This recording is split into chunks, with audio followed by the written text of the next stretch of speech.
Ever had a dream but didn't know how to make it happen? Sure you have. We did too. A really cool guy, Zach Canfield, gave a speech at our school. The gist? You can't wait for big things to come to you. You've got to make big things happen. So how do you do it? We took what we were passionate about and combined it with our inspiration from Zach and found a space where our dream could live. And that's how Road to the Shire was born. So what's Road to the Shire? Here's the shorty. Take 3 Hobbit fans and a big idea. What big idea? This big idea. Let's unite all of Tolkien fandom around a single cause. If we come together, we can make our mark on the story we love on the big screen and maybe even get some fans in as extras. Awesome, right? Totally. There was just one problem, our budget, or lack thereof. Can you say college students? So what'd we do? We turned to the interweb and some plastic ears, and we had to do it now, because why? Because the movie was getting ready to start production. So what was our first step? Lord of the Rings fans are intense and totes loyal, and second only to the craziest fans on the planet. Yep, you guessed it, flippy hair and screaming girls. No, we're not talking about Twilight, we're talking about the Beeb and his army of 13 bajillion Twitter followers. So we remixed the most viewed YouTube video of all time, Baby, Hobbit style. The Hobbits asked JB and his believers to give us a tweet, and in return we promised to name our firstborn child Beaver. So what happened? We gained a following of Hobbit chicas, crashed Middle Earth News, Hobbit and 5, and started finding cash on our cars.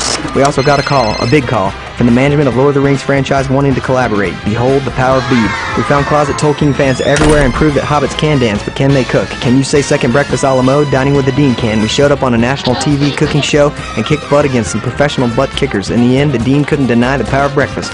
First, second, or 11sies, and awarded us a giant check for $3 grand. So we pocketed $1,000, made some goodwill by donating the rest to the New Zealand earthquake relief, and ended up front and center on the official movie blog. That's right, Google The Hobbit. It's the first thing that comes up. Next, like any small town star, aka waiter hoping to make it big, we traveled to the city of dreams, the Big Apple. We staged a LARP in front of Stephen Colbert's studio, made friends with LARPers across America, and said good morning to America. Next thing we knew, a TV radio personality in the Netherlands was podcasting about you-know-who. No, not the Dark Lord, it was us. Our movement was truly global. Eat your heart out, Baltimore.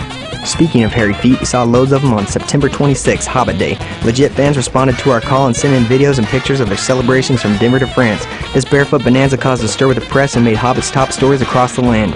Then the mothership of New Zealand news, stuff.co.nz, think New York Times, only Kiwi-style sweet ass bro, featured us on the front page. Before the end of the day, we had offers to stay in people's homes on location and donated buddy passes for airfare. The common theme, don't give up. We want to see your dreams come true and get on the set. So all in all, did we accomplish what we set out to do? You bet we did. We brought together fans from 64 countries, reached over 100,000 people worldwide, garnered the attention of upper-ups in Peter Jackson's camp, and given fans everywhere a forum to make their mark on the movies they love. Oh, and we did it like for no dinero. That's like no media dollars. Word. And the party isn't over. Look at the documentary.